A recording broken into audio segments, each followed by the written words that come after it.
पुण्यामध्ये दुर्दैवी घटना आहे ती घडलेली आहे. अद्यापही आरोपीला पकडण्यात आलेलं नाहीये. कसं बघतं या घटनेकडे? खरं म्हणजे अतिशय दुर्दैवी घटना आहे आणि त्याचा निषेध करावा तेवढा थोडाच आहे.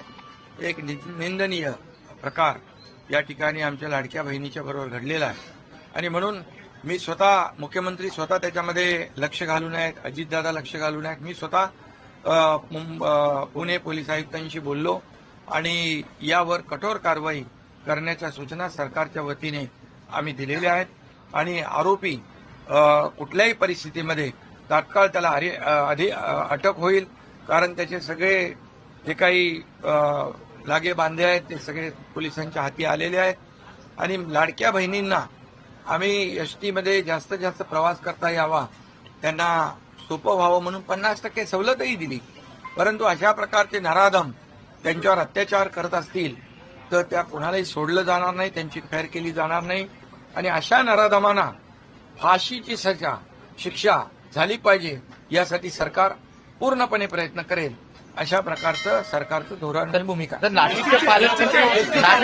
एसटीचे डेपो आहे त्याची दुरावा. एसटी डेपो आज मंत्री प्रताप सरनाईक यांच्याशी माझी चर्चा झाली आहे.